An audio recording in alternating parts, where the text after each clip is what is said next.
আসসালামু আলাইকুম। আপনাদের সাথে আজকে শেয়ার করব আমি যেভাবে আলুর ডাল ডিম দিয়ে রান্না করি সেই রেসিপিটি।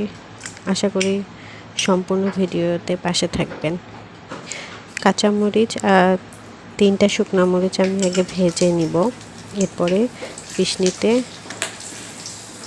একদম পিষে নেব। যে আমি এগুলো বেটে পিষনি দিয়ে বেটে রাখলাম। আলুটা আগে থেকে সিদ্ধ করে নিয়েছিলাম, আর এটা আমি পুরো একদম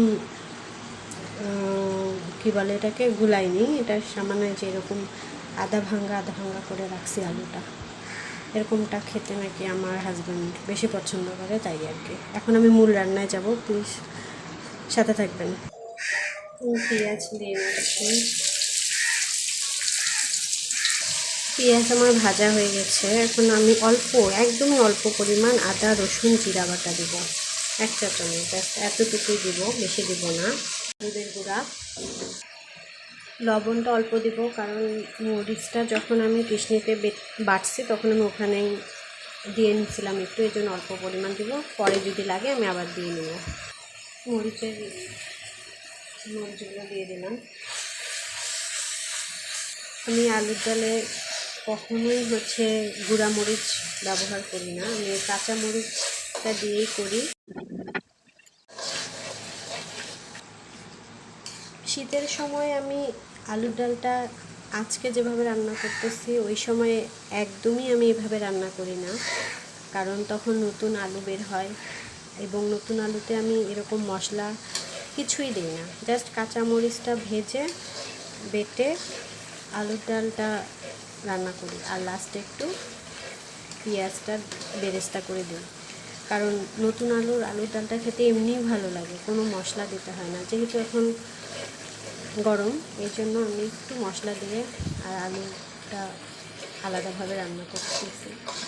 এখন আমি আলুগুলো ওখানে দিয়ে দিব, একটু সামান্য কষায় নেব।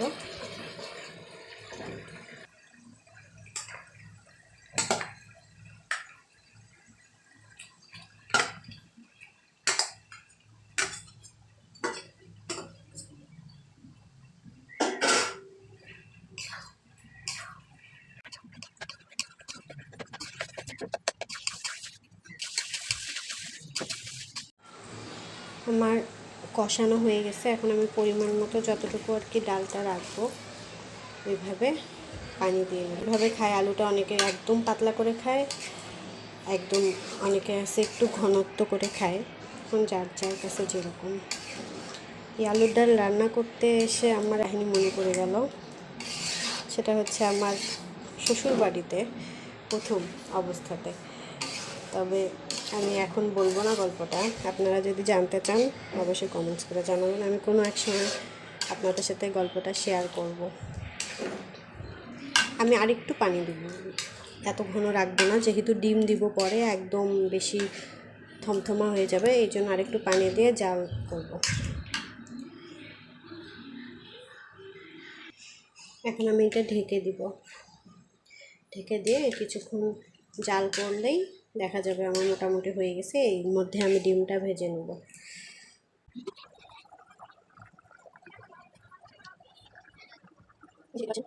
টকবগে উঠছে, আর কিছুক্ষণ জাল দিয়ে আমি এখানে ডিমটা ছেড়ে দেব। এখন আমি ডিমটা ভেজে নেব।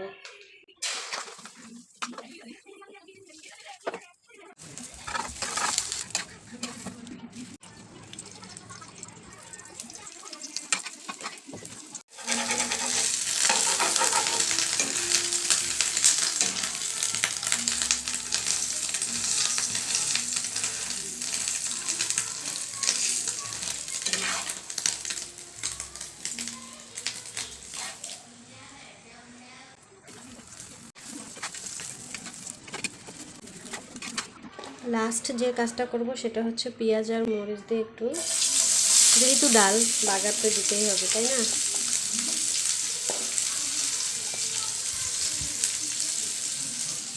বেরেস্তার মতো করে ঢেলে দেব।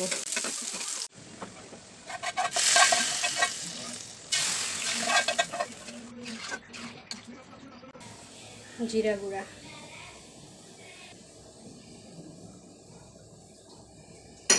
এই তো মোটামুটি আমার হয়ে গেল আলুর ডাল।